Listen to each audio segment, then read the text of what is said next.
क्या आपने कभी सुना है कि ब्रह्मांड के स्वामी महादेव ने किसी साधारण मनुष्य को माँ कहकर संबोधित किया हो? एक ऐसी महिला भक्त जिसने अपनी सुंदरता को राक्षसी रूप में बदलने की प्रार्थना की ताकि वह केवल अपने आराध्य की भक्ति कर सके। आखिर क्यों पुनीतावती को अपने हाथों के बल चलकर कैलाश की दुर्गम चढ़ाई करनी पड़ी? वीडियो के अंत तक बने रहना, क्योंकि शिव और उनकी इस माँ का मिलन आपकी आंखों में आंसू ला देगा। इस अलौकिक गाथा की शुरुआत होती है करैक्कल नगर के एक धनी व्यापारी के घर, जहां पुनीतावती का जन्म हुआ। अपार धन, वैभव और सुंदरता के बीच पली बढ़ी पुनीतावती का मन संसार में नहीं बल्कि हर पल महादेव के स्मरण में रमा रहता था। उनके जीवन की एक घटना ने उनकी दिव्यता को पूरी दुनिया के सामने ला खड़ा किया। एक बार पुनीतावती ने एक भूखे साधु को अपने हिस्से का एक आम भेंट कर दिया। बाद में जब उनके पति ने वही आम मांगा तो पुनीतावती संकट में पड़ गईं। उन्होंने सच्चे मन से महादेव को पुकारा और चमत्कार देखिए, शिव की कृपा से उनके हाथों में साक्षात एक दिव्य आम प्रकट हो गया। उस आम का स्वाद इतना अलौकिक था कि उनके पति समझ गए कि पुनीतावती कोई साधारण स्त्री नहीं बल्कि साक्षात देवी का अंश है।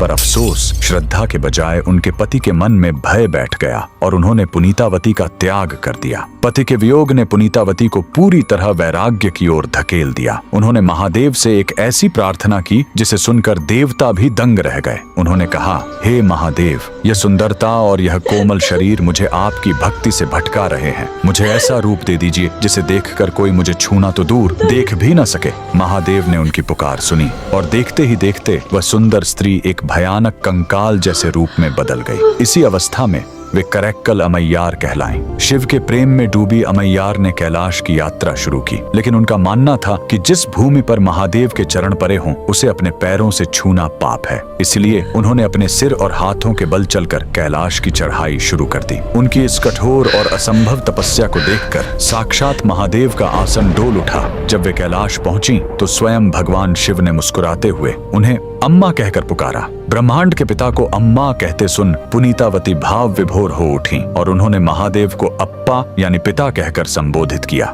महादेव उनकी भक्ति से इतने प्रसन्न हुए कि उन्होंने उनके लिए नटराज रूप में तांडव नृत्य किया। अमैयार ने न केवल उस नृत्य के दर्शन किए बल्कि उनके मुख से निकले भक्ति गीत मुत्था तिरुपाधिकम आज भी शिव भक्तों की आत्मा को तृप्त करते हैं। तो बोलिए, उस परम भक्त और उनके आराध्य के सम्मान में हर हर महादेव।